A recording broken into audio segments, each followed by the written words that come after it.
was a busy time at the docks. All the engines were working hard, pushing and pulling freight cars about. One morning, Percy was late. Cranky the Crane was quick to criticize. "These ships can't be kept waiting. They have important cargo. If they miss the tides, they will be delayed in the docks. You should look up to the ships and show more respect.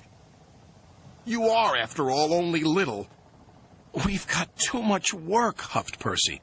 "Then perhaps a lorry should do your job." Percy was shocked.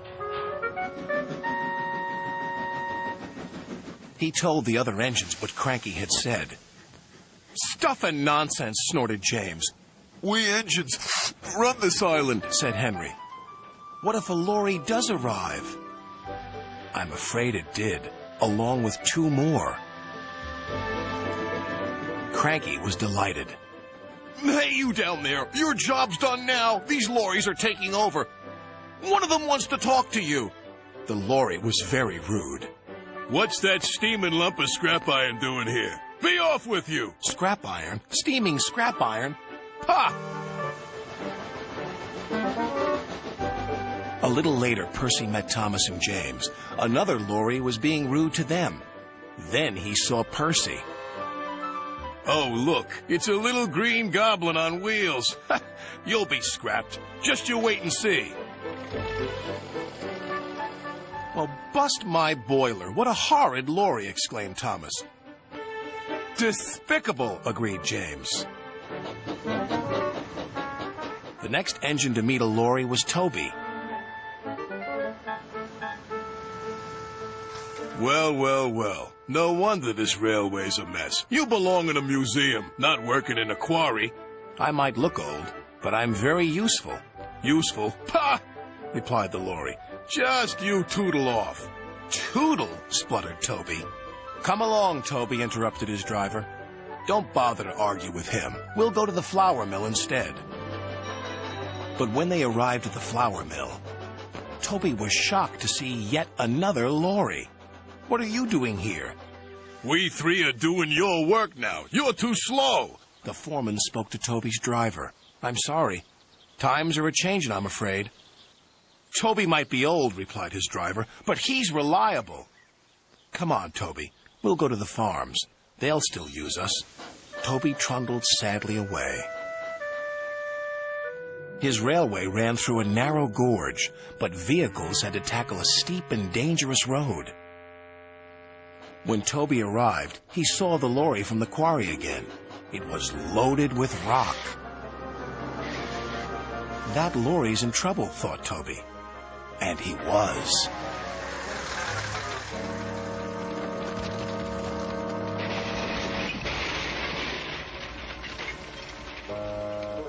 The driver was thrown clear. "Rotten roads," he muttered. The wrecked lorry was taken to the docks. Percy looked at the lorry. "What's this lump of steaming scrap iron?" he teased. "I'll be back," replied the lorry, "so you can wipe that silly smile off your smoke box." "Ha!" said Percy, and wheeshed him loudly. Then Butch, the breakdown vehicle, arrived. He was towing the lorry from the flour mill. "What happened?" asked Toby's driver. "He was overloaded with flour," came the reply, "and he broke down." "Not very useful now, are you?" said Toby. "Grrr," replied the lorries. Then James whistled excitedly. "They're bringing in the 3rd lorry on a barge." "What happened to that one?" James asked. "Stupid lorry was reversing and fell straight into the sea," said the tow truck man. Later, Thomas arrived. He looked at the 3 lorries and laughed. "Well, well, well, the Brothers Grimm, smashed, broken, and sunk."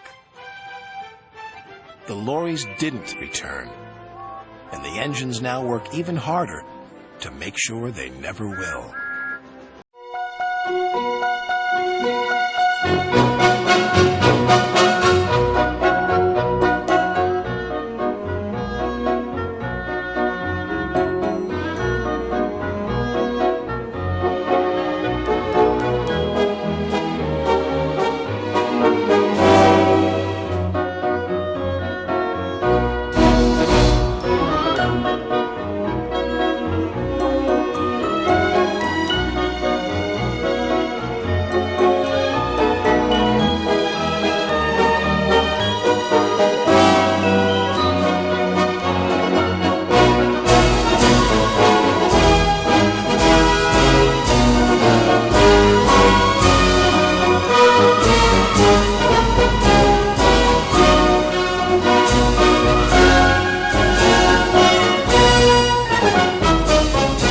Bye.